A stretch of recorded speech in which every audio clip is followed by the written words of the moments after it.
I say, how you doing today? How are you doing today? Y'all already know I am your host, Lacey G. Souldier Turner, and today I got a very special guest with me. He's a dynamic leadership authority and certified independent coach. His work empowers individuals and organizations to lead with purpose, clarity, and impact. He's a proven strategist and experience alongside industry leaders. He delivers transformational results with drive, collaboration, productivity, and lasting success. His passion for leadership, his development is matched only by his ability to inspire change and prepare today's workforce for tomorrow's challenges. He's a great, wonderful, motivational speaker. He just been doing a lot of great things. So we fit to get to know him. So without further ado, I want to welcome to the platform the wonderful, amazing, talented Carl Green. Welcome to the platform. How you doing, brother? I'm doing good. I'm doing good. You know, Good. Motivated. Yes. So you Glad ready? that was quite an introduction I saw. Oh, you like your introduction? Yeah, that was nice. Appreciate it. Hey, appreciate it. So I want to let the people get to know you a little bit. So can you let the people know where were you born and raised, and how was your upbringing as a child? Oh man, that's a loaded question. I just talked about that to a group of students at this school, a group of young men in sixth to eighth grade. And the surprising thing, Lacey, is I told one of them. Well, I told the whole group. I said, "I'm gonna show you a picture." Okay, I said, "Y'all too young to even know anything about this." And so I showed the picture to them, and one said, "That's the Bronx in New York." I said, "No, I wasn't born in New York. I was born right here in St. Louis." So then another one goes, "I know what that is. It begins with a P." I said, "You are right. Pruitt, I go." I go. So that's where I was brought up and raised in Pruitt, I go. I I stayed in two buildings down there. Mm. As a matter of fact, and I showed that to these young men so they could see, yeah, I was raised in a poor area, in the project area. As you know, Pruitt-Igoe was a rough place, although it's ironic that at the same time it was a rough place, there was still camaraderie and family, you know, in that area. I went to Blewett Elementary School. I left Blewett Elementary School and went to Vashon High School. Mm. And while I was in Vashon, I was in a program called Upward Bound, where I attended St. Louis University for about 2 years on weekends. And I went to high school at Vashon High School, and I was in a program called a co-op program, where half of the day I went to O'Fallon Technical Center for technology classes, and the other half of my day I spent on academics at Vashon High School. During my time at high school, especially in my junior year, I became more interested in partying. No, we wasn't. Then we all. No. I became more interested in partying, and that's what I did. So even I think the fact that I went to Upward Bound and was involved in college life before I graduated somehow put me in the mode where instead of going in a direction where I continued that is not taking college seriously. So I went to a few after leaving that program and graduating from high school, I went to a few community colleges like Forest Park Community College. I spent some time at Florissant Valley. Whereas Florissant Valley is when I realized you are wasting your time because you're coming to school in a way that you shouldn't be coming to school in this way, and you're not taking your studies seriously. So just stop wasting time, which is what I did.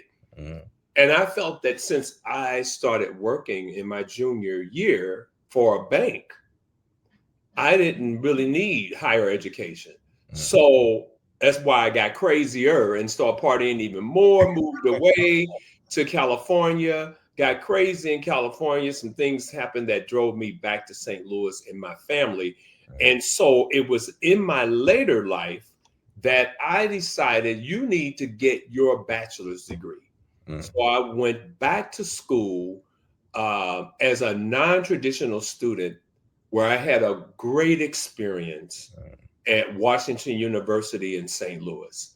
And that's where I graduated from college. I ended up graduating as a non-traditional student. I got the Student Dean Service Award when I graduated. I also graduated with honors. So I had a great experience at Washington University. So as you can see, as an older adult, as a non-traditional student, I took school seriously and did very good at Washington University, which opened so many doors for me. It's because right after graduating from Washington University, I went into the pharmaceutical industry. That opened the doors for me to do that. So that basically, I just gave you a trajectory of my upbringing and in school and how all of that took place. I love it. Hey, look, it's kind of crazy. We have very similar stories. Like everything you said, like from the college part to like playing around, leaving, then coming Right. back and graduate with honors. We got like the same similar story. Like, Good, man. Yeah, it same. happens. It happens, Yeah. it happens. You're a certified independent coach and executive team member with Maxwell Mhm. Leadership. Yeah. So, what first drew you to John Maxwell's principles, and how did that reshape your own leadership philosophy? Brother, that's a loaded question. That is a loaded question. Um, I got to a point in 2018 Mhm. where I began to ask myself, what are you here for? What you've got all of us, I told the students today, you're in this world for a reason. Facts. You have a purpose, and no one can tell you what your purpose is but you. But it was in the year 2018 that I went on a real soul searching mission because I said, you've been blessed to live to be this old. And so, what is the next phase look like? What are you supposed to do? What are you here for? Why is it that you even exist in the world? So I became very prayerful at that point. Uh, I mean, really, sincerely praying to God to say, what do you want me to do? What am I here for? What am I supposed to do? And the answer came to me because I had been involved with religion somewhat. I had also, at that point, the interesting thing is giving up on religion at that point also because I saw things that disappointed me. I was not successful in the religion that I was in. I once was a success in it, but the way my life turned around at that point I left the religion and said, I'm done with it. And so I was disappointed with religion at that point. But I still, as you know, God, I was still a spiritual person. I still considered myself a person that believed in God and knew a lot about God. And so I never took myself away from that. But in my praying, God somehow says, you are supposed to change hearts with the spoken word. So I wasn't surprised because at Washington University, I had taken public speaking classes and I always got A's in it. I spoke prior to that in front of large audiences and was able to do it. One of the students asked me today, were you nervous? Well, I said, you always have a sense of nervousness, but it was something that I enjoyed and loved doing. It was something that was a passion for me. So when I went into prayer about it, um, God ended up showing me where I belong. So the way that happened was I worked for an organization where I did marketing, and I was also interested in training. But the organization I worked for, I felt needed some leadership direction. So I reached out to a person who was a neighbor of mine, Tina Grimes, and Tina was on the Maxwell team. I had no clue at the point that she was on that team.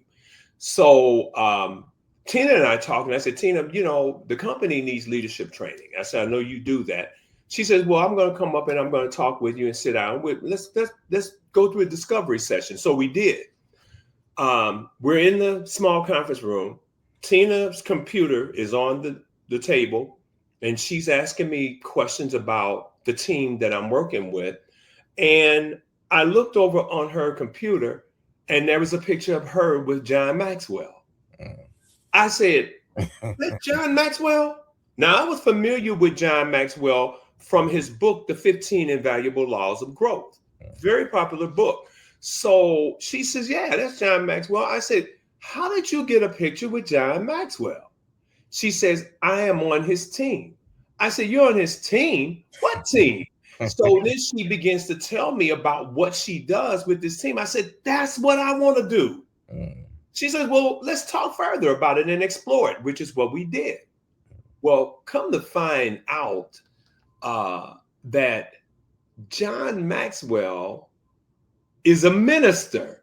So when I found that out, because Tina had her program coordinator call me, they asked me questions, and because their goal is to make sure you are just like you want to be on the team, they want to make sure you are a proper fit for the team.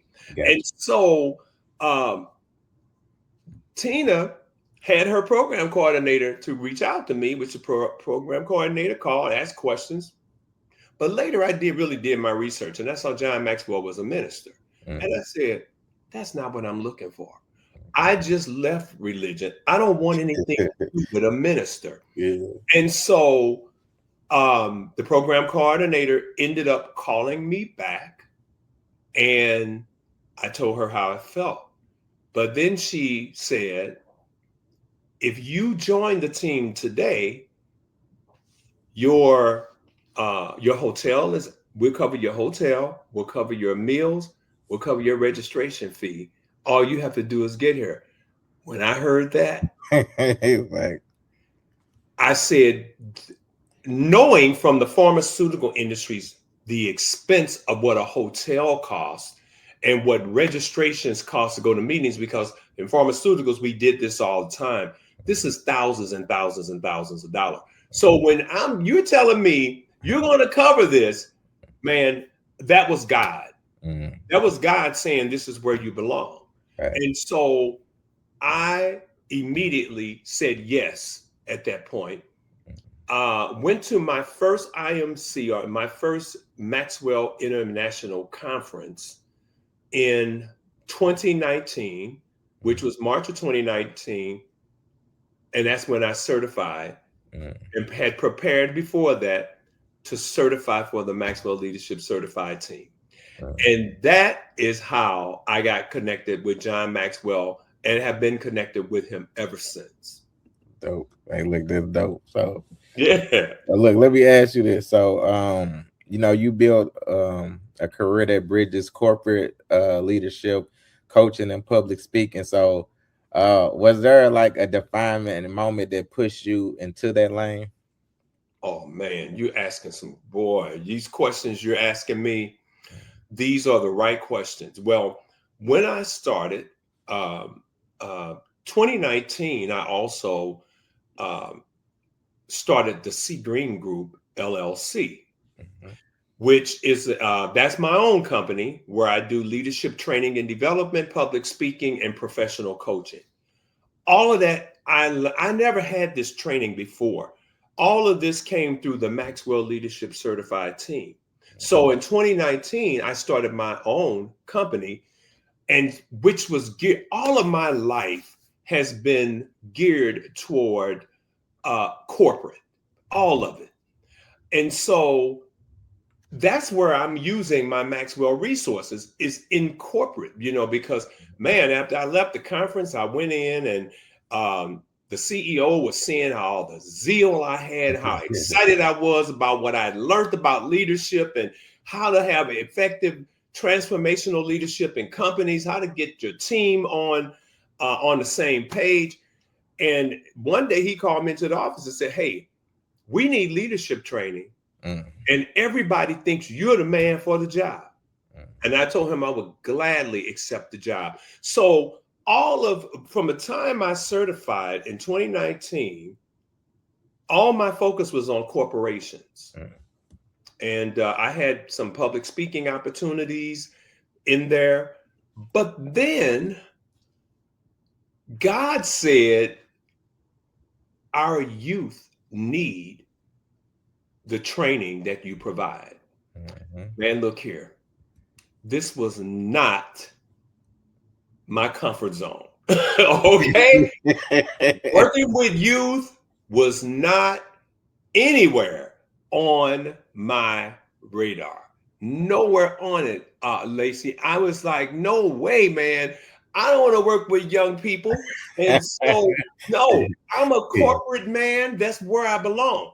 But then God reminded me this is where the need is. Mm, The need is great with youth. And mm, so my focus and my mission changed tremendously. Now, where I am today, corporate takes the backstage. mm, The youth are in the forefront. The mm, next generation leaders is who I'm focused on. mm, And so on the Maxwell team, that again had a lot to do with what happened there because I was invited to be on the president's advisory committee on mm. the Maxwell team. And guess what segment I was put on? What is that? I decided to work with the segment that works with youth. Mm, And so we have served millions and millions of youth all around the world on the Maxwell team. But that's where my focus shifted to mm, serving and providing leadership training and development for young people and for our youth today. I still work with corporate. I mm, still have a passion for working with young people, with corporate, particularly managers, mm, mm. because if anybody's going to make or break an organization, Lacey, guess who it is? The It's man, those managers. those managers. It's not the supporting staff, it's the managers. And so I have a passion for working with managers to help them to understand what leadership should look like on a management level and Mm, how it's your responsibility to help your team to be successful, to help your team to grow, to mm. help your team to reach the goals and standards of the organization. You guys are the one. And Right. so I love working with the managers, man, in corporations. But my youth, Hey, when look, you ask the question, if someone were to ask you, what is it that you will do for free that most people won't do? You know what my answer will be? what was that? Leadership training for young people. Mm, I Now, like that. sure, I do get paid sometimes to do leadership training for youth, but it's not uncommon for me to do that as a volunteer service because I love working for our youth.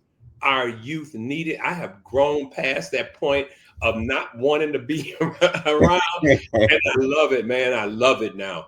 I love working with our young people. They need the direction. I didn't have that Mm, when I was a young man. And you may have had it or may not, mm, mm. but the Maxwell team, that's what we do. You know, we there's quite a few of us that do training for young people. So that's what's happened, man, on the team. How I've shifted Mm. from corporate to providing training for youth. Look, I got some questions about the youth too in a minute, but I Okay. want to ask you this. You work with a lot of major organizations. Yeah. What leadership gaps do you most commonly see at the executive and management levels? The gaps in the executive level. Oh my God, brother. First, man, first, the gaps. One of the gaps is what I just stated. Uh, Managers do not understand they are the link between their team and the company they work for. Mhm. So if anybody is going to help the team to understand what the mission is, what the values are, uh, how I can help you to be successful in reaching and carrying out the mission and values, it's the managers. And a lot of them don't understand this. Management and being a leader in that category is not because you want to see yourself as the boss. That's not the proper way. And that's where the gaps are. Too many managers see themselves, I'm the boss of this department, Mm. versus seeing themselves as, no, you're the leader.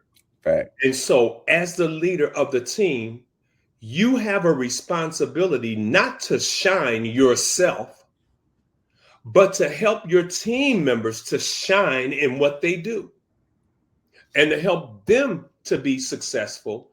Because guess what's going to happen?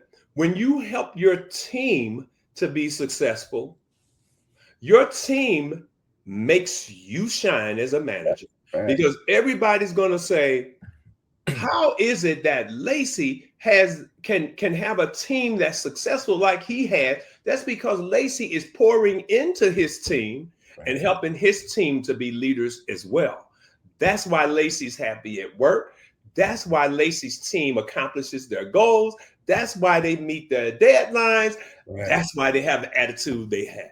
Fact. Hey, look, you kind of answer my next question a little bit. I want to ask you this. So when clients see like improved retention, productivity, and profitability after working with you, what changes are usually happening behind the scenes?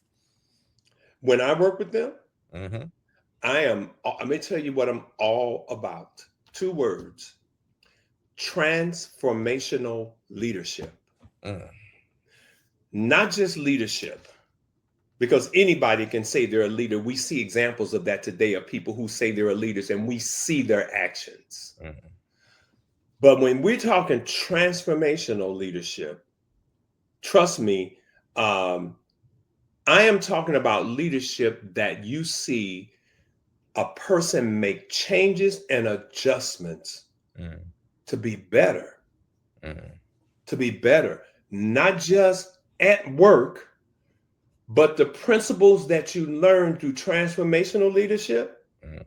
they work when you deal with your neighbors. Mm. That training and that leadership training works when you're at home with your mate or your spouse. Fact. That training or that leadership works when you deal with your children and how you talk and speak to your children. Mm. So it is ongoing. It's not just applied at work in the workplace.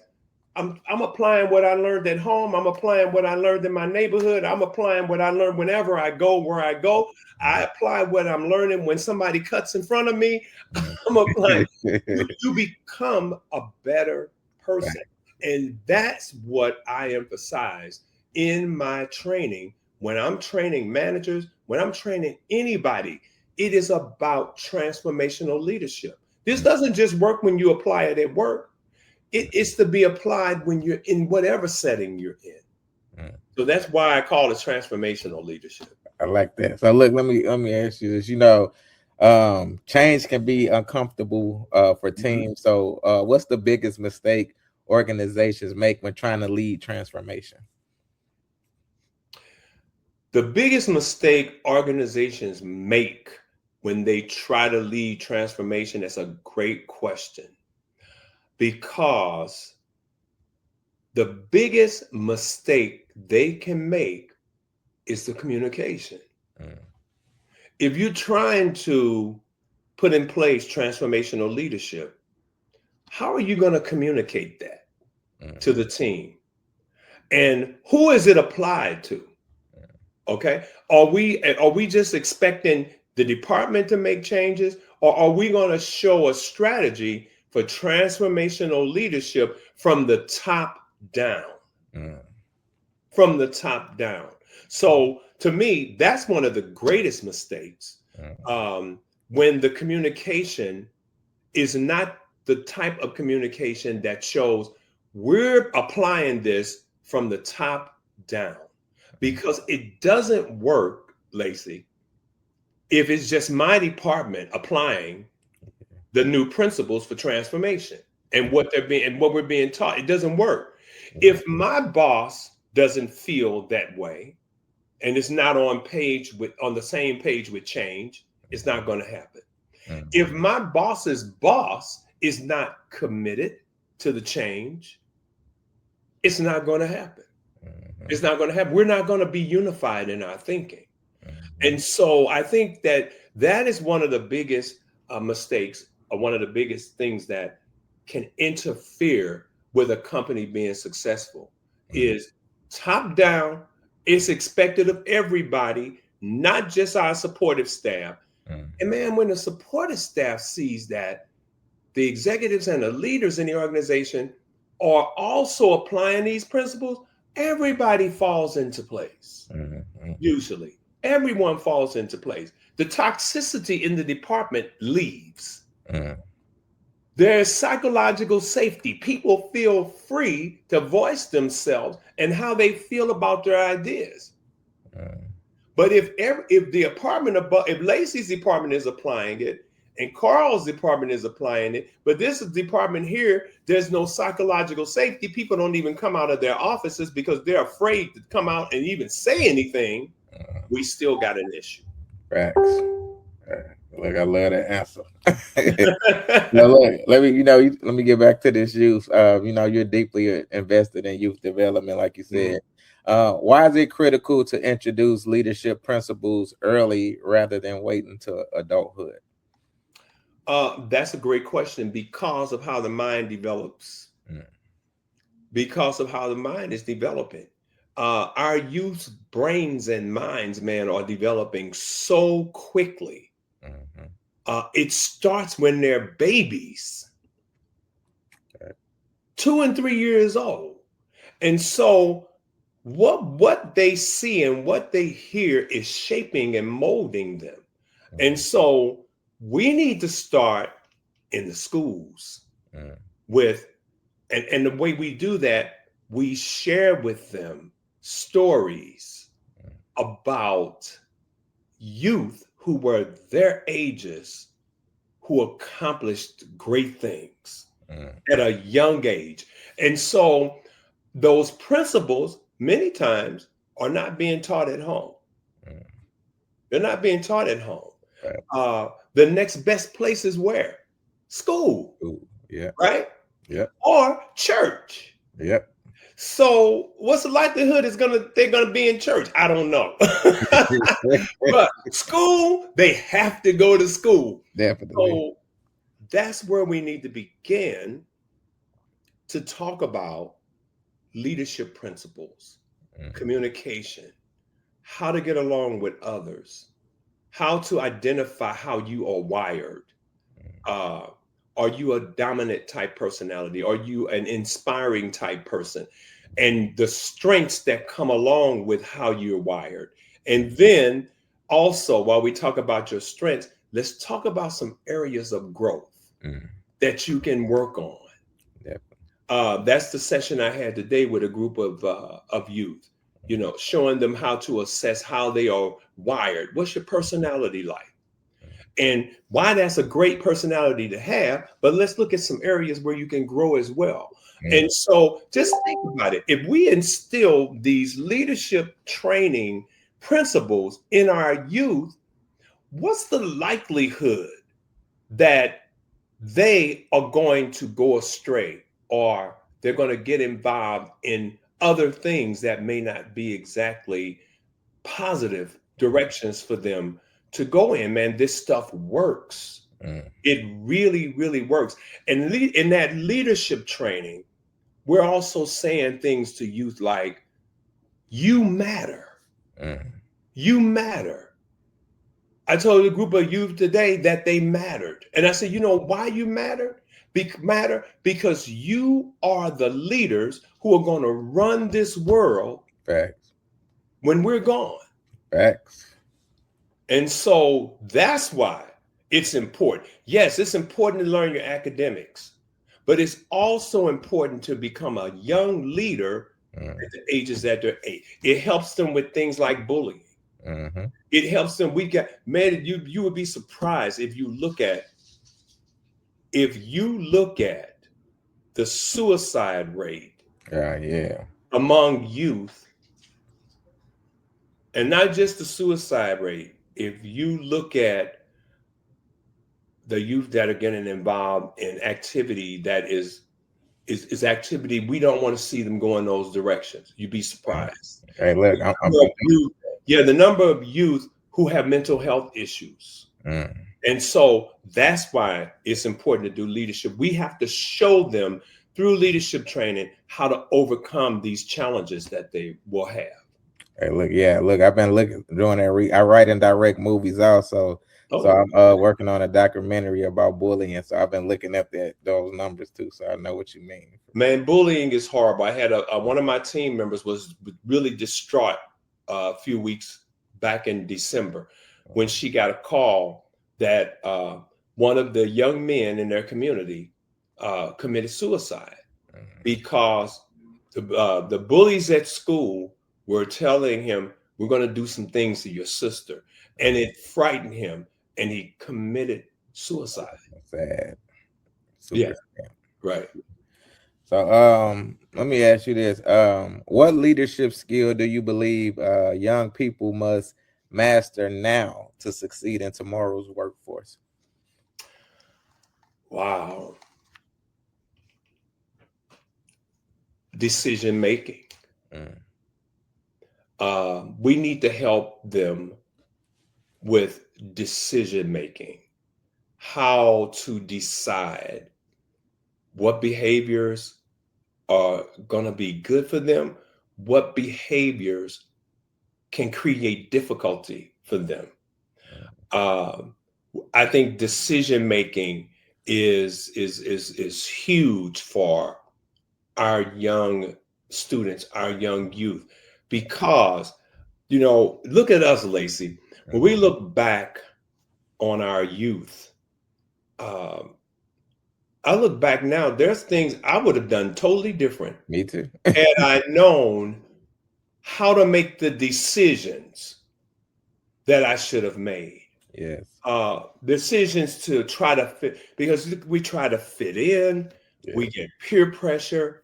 And so the one skill that will help uh, in a major way is decision making. Facts. How do I make the decision that's going to be best for me? Facts. We don't always get it through parenting. My father wasn't in my life. I never really knew. I just recently found out who my father was. My Mm, father chose not to be in my life. mm. And so my mother did everything. She did she did the job of a Right. mother and father. Facts. And so I had no one that really helped me with decision making. Me either. Yeah. When it comes to finances, how do you make your decisions? That needs to start as a young Right. person. I knew nothing about credit till I got I way know, older. I'm like, right? man, I wish I knew about this back. Come on now. Come on, man. That's how it goes. Yeah. That's how it goes. And so, yeah, Now I I got a love, slick. Now I got a 782. I just want people to yeah. Oh, know. hey, I love who I am today, but Carl wasn't always that person. Right. Carl had his problems, Mhm. you know? And so it's the I think to have that skill set of decision making, how to communicate. One of the teachers was telling me one of the problems he has with his students at the school today is speaking up. Mm, Youth are afraid to speak up. We mm, have to empower them to speak up. Don't be afraid to say how you feel. Don't be afraid to voice your facts. opinion. There's a way to do it. And Yeah. let me teach you how to have that dialogue with people, you know? So, Mm, yeah, that's what those are two of the ones I think. Communication skills are important, decision making, and then the ability to we have to teach them priorities, the facts. ability on how to prioritize Mm, what's important.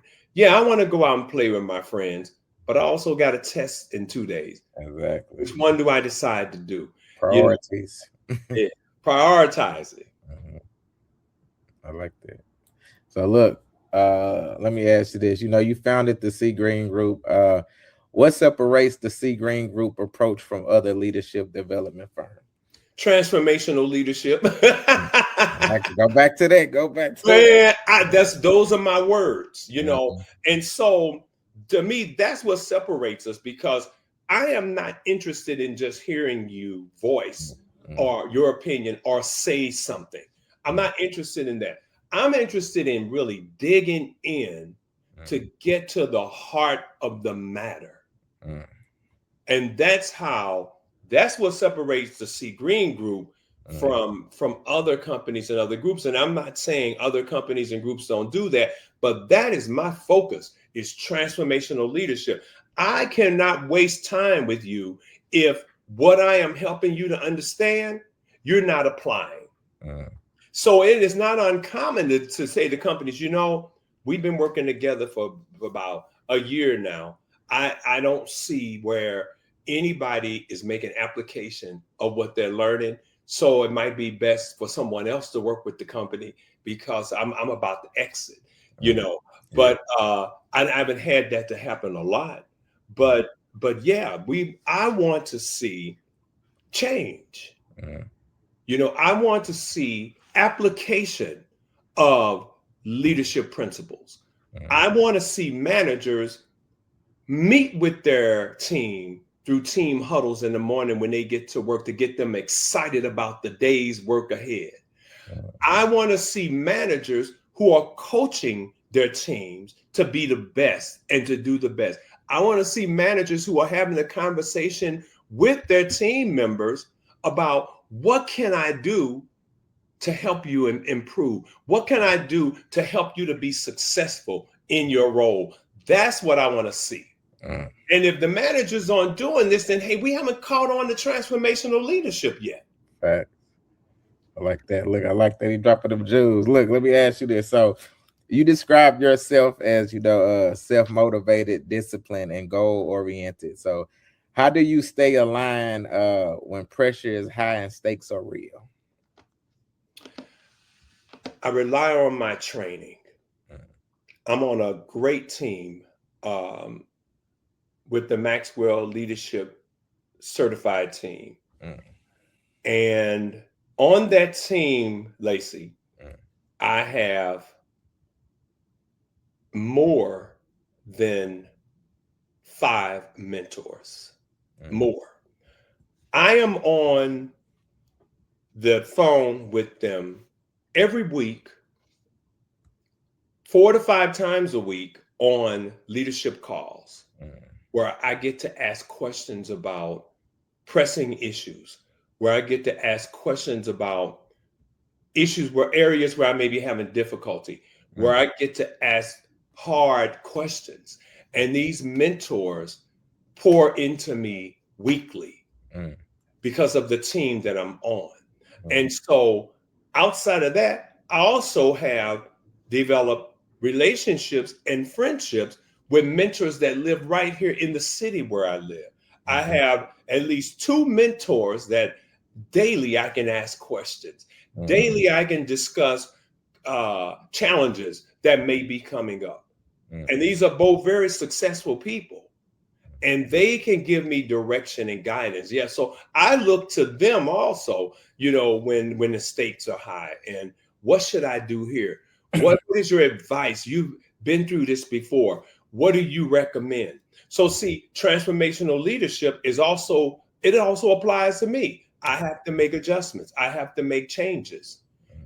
I have to stick to my ground in some situations, Gotcha. stay true to who I am and what my beliefs are. So yeah, that's how I do it.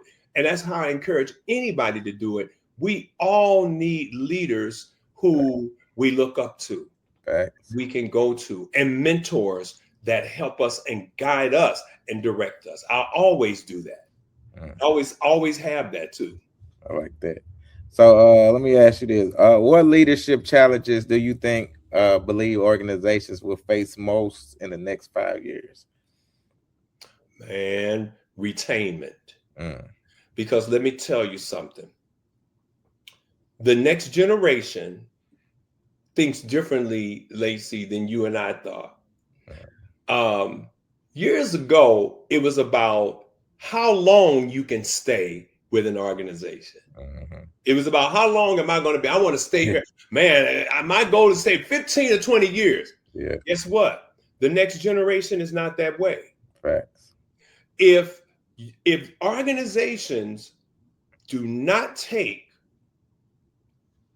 the generations that are existing now and the next generation, if they don't take it seriously, they're not going to have a staff, Hmm. because our youth now, they'll go to work for you, they'll start work today, Hmm. but once they find out that you don't value them, Hmm. once they find out you don't care about their families, Hmm. once they find out, oh, this person doesn't really care about my time at all, guess Hmm. what happens? They walk out the door. Hmm. Guess what's happened to the company? They've wasted thousands and thousands of dollars of grooming you and getting you through new employee orientation and Hmm. getting everything set up for you to work at your desk, for you a month later to walk out the door, Hmm. because your values and principles are those that merit or make somebody think you don't care about them. Facts. We got a different group now. It's not about staying at a company 15 to 20 years. Facts.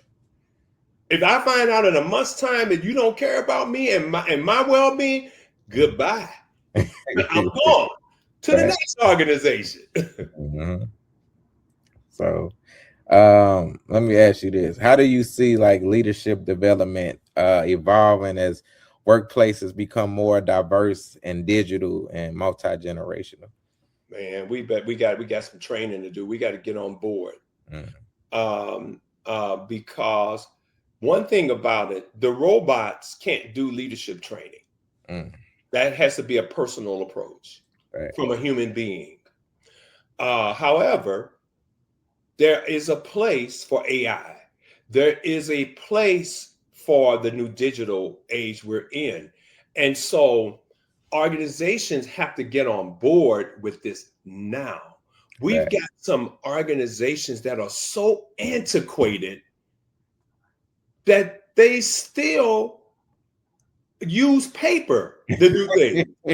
That's crazy. They're not pushing technology. Yes, And technology. so if we keep thinking, well, man, the more technology takes over, the less we're going to need humans. That's not always exactly true. Yeah. It's like, how are we preparing the workforce for these Facts. things? You How are need we embracing facts. AI? You need the humans to work the technology. Yeah, right. You are always going to need the humans to do it. You know that we've seen the cars that drive around without a driver, right? Yeah. I forget the name of the companies, but I've Yeah. actually been in cities where I've seen them and observed them, and I'm like, that's amazing. they still make mistakes. Yeah, facts. They don't Somebody always died know in when one of the them. ambulance is coming. They Mm, don't always know certain things. But the thing is, we gotta embrace technology. We're so quick to talk about the disadvantages of something new. But mm, let's look at this and embrace it and see how can we use this to create a better workforce, a mm, more powerful workforce, a workforce that feels that we value them. And if we do that, companies will be successful. But there will be some challenges ahead. You see, look, if I say you see what happened with Blockbuster, they ain't want to go. Yeah, Went yeah. straight to So about Netflix and everything, but they were right, still stuck in their ways. great examples, and a lot of those companies are not around anymore. Nope. They don't exist anymore. Mm-mm. We have to be open to change, and we have to be open to learning and embracing new tech. I love technology, man. Sometimes it's frustrating to me, but I'm telling you, I absolutely love it. I use AI every day of my life, Mm, you great. know, but I also realize that AI, once I use AI, now what's the personal approach for me to add to this and to Mm, put Carl in this? mm, And so companies have, that's going to be their challenges, is embracing technology and keeping the workforce abreast of new things and mm, what's going on. And man, if we already got problems with leadership, mm-hmm.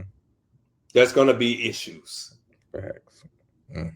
Look, I like that. Let me ask you this. Look, for leaders listening right now who feel overwhelmed by change, what's the first step that they should take today? Um, for leaders who feel overwhelmed by change, Mhm. let me think about that. Yes. What's the first step they should take today? Well, change is going to happen. You first got to realize that it's not going anywhere. Mhm. There's always going to be change, Lacey. Things are going to change all the time, Mhm. and so if the leader's overwhelmed by that, I think the first thing they need to do: pause before you push. Mhm. Pause before you push. Give it some thought. Give some thought to the change. Uh, you've got to also be able to identify what's actually changing. Mhm. You know, what is changing, and when you think about what's in the change, because we just went through some on our team some changes, and the Mhm. thing that we have to think about is this: what's within your control. Mhm. That's the first thing. Next thing is what's outside of your control. Mhm. And then what truly matters right now. Mhm. So that's how you name what's exactly or identify what's exactly changing. Mhm. And then um, reconnect to your purpose, because we all have a reason. We've all got a reason for being here. So Mhm. reconnect to your purpose. Uh, Change feels threatening when it disconnects people from why they lead. Mhm. What's the whole reason you're leading? And so reconnect and understand your purpose. And then always communicate before you execute. Mhm. Always communicate before you execute. So that first step for leaders is to pause, clarify what truly matters, and re-anchor yourself to your purpose, because change is going to happen. It's going to always happen. And Mhm. so instead of us looking at the change, uh, I was on a call with uh, the CEO of the Maxwell team this morning, who talked about persistence Mhm. I like that. and how it's important to be persistent, whatever change is coming. Mhm. Um, be persistent with what you're doing, what your focus is, so that you don't get off focus. And that's how you do it. Mhm. That's what I recommend, because there will be change all Fact. the time. Yes. I like that. I like that. I like that. Yeah. Let me, on your journey, what would you say is the greatest challenge? On my journey, the Yep. greatest challenge, Yep. myself. Hold I'm my greatest challenge on. because I am You're your greatest challenge. ADHD person. And Okay. so I can easily get off focus Mm, if I don't discipline myself. mm, So that is one of my greatest challenges, uh, and consistency. My word this year um, is consistency. mm. And that's the reason I've adopted that word for 2026 is because success comes from consistency. If I want to stay in shape, I'm going to be consistent getting up at 5:30 in the morning, getting to the gym to work out every morning that I'm supposed to go. But if I'm not consistent, I can't attain that goal of staying in shape. Facts. If I'm going to the gym today and then I don't go back again to the next month, I'm not being consistent. So I'm trying to be consistent. I'm trying to be consistent with how I do my leadership trainings. I'm trying to be consistent with what calls matter to me with my mentor. I'm trying to be consistent with how I do my business with the C Green Group so that I'm not getting off focus. And so that is my biggest challenge is getting off focus. And I'll name a few others for you. I'm going to be Good. transparent. Go ahead. I'm going to be transparent with you on this. Okay. It is also a challenge for me to be punctual. Mm, So I tend sometimes to put too much in the schedule yeah. that can throw me behind. So I am working on being punctual. If Mm, I need to be at your place of work to do a leadership training, I need to get there 30 to 45 minutes ahead of time mm. so that I can prepare and get set up. I don't need to come in 5 minutes before I'm supposed to be speaking, right? Yeah. So my word is being consistency, being punctual Mm, and on time mm, when I'm supposed to be somewhere. mm. Okay. Look, I like that. I like that. So, on the flip side of that, let me ask you this: on your journey, what would you say has been your greatest accomplishment? Oh man, wow. Several things. Uh, m- ooh, my greatest accomplishment, I would have to say several contracts I've gotten that have been large contracts, Mm, but um, I'm gonna tell you the Maxwell Leadership Certified Team, man. When I got the opportunity to do stage time in front of over 4,000 people, mm, um, was one of my greatest accomplishments. Also, when I received the uh, the Maxwell DNA Culture Award mm. for always exhibiting a positive attitude was another one of my greatest accomplishments. Um, and those things are at the top of my list because those things required hard work. Um, they require me being who Carl is, and that's who I am as a result. And so I've got others. There's a list of them, but I've had some great accomplishments since I started this journey of leadership training and development. Some of the opportunities I've had to work with companies uh, to apply leadership, help them to apply leadership principles in their organizations. That's an award. That's a reward for me as well. Mm, When I see that people have trust in my ability mm. to come in and try to make a difference in their organizations. Okay. So, do you have anything coming up that you want to promote? Yes, twice a year, twice a year, John Maxwell asked his coaches, almost 60 some thousand of us, to provide free, at no cost, leadership training for youth. Mm. For youth. Um, and so those months are April and October.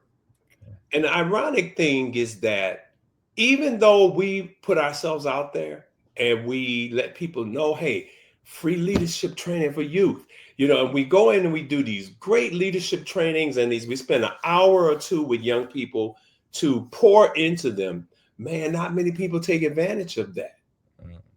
you know? And so I would like to see more people be attuned to the fact that we do what's called the Global Youth Initiative, Mm. um, where we do it worldwide.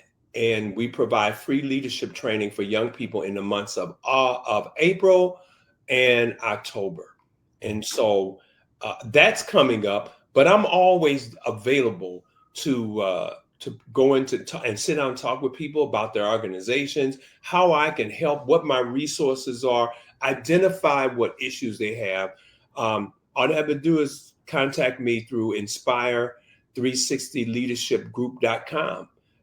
That's my website. And if people were to look that up, they would see all the leadership trainings I have access to.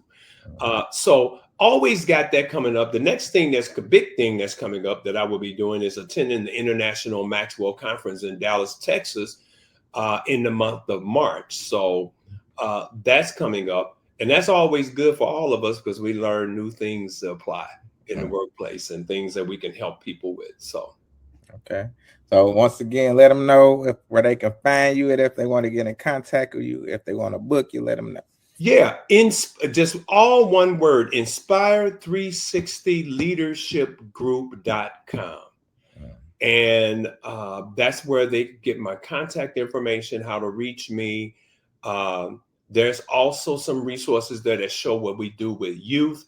They'll see a lot of the content that I use. There's a youth hub that shows some of the youth trainings that we do, and that's not all of them listed, but that's how to find me, man. Go to inspire360leadershipgroup.com, and all my contact information is there. Okay. So my last question that I love to ask all my guests. So when it is all said and done and you are long gone from this earth, what is it that you want the people to know about Carl Green? Oh man, that I had a love for transformational leadership, and I have a love for people and valuing every single person in this world. That's what I'm about. And that's what I want people. If that's what most people will remember about me, because if you even ask people, what does Carl do? It's all he does leadership training. But that's what I want them to remember, that I am a person that has a strong commission and passion for transformational leadership and valuing each and everybody in this world. If we each did that, man, just think about the difference the things would be in the world if we valued everybody. And that's what it's about. All right. Look at that. Drop the mic on him. Booyah. But now, thank you, Carl. Man, we had a great discussion. Some great answers. I love everything that you're doing, especially for the youth. And I would definitely let you know when I write this article and put out the article and the interview. Well, thank you, Lacey, man. Thank you for the opportunity. When I got the invitation, I was really honored and humbled by that somebody wanted to interview me and talk to me. And what? I had to see if it was real. I said, T, do you know this? Do you know Lacey? Of course I know Lacey.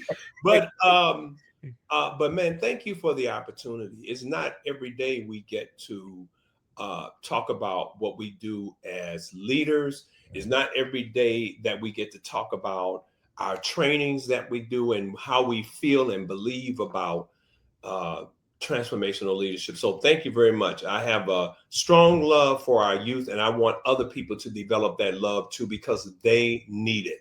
The Right. parents need help. The Right. teachers need help. And Right. so that's how Appreciate we provide it. We all need to get in and give back what we can to our community that way. Facts. All right, I appreciate you, Mr. Carger, dropping them jewels and nuggets. So we Thank you, Lacey. definitely gonna speak again, bro. I'm looking forward to it anytime, brother. Anytime. All right, you have a good day. You too. Enjoy the rest of your day too. Take care. Take care.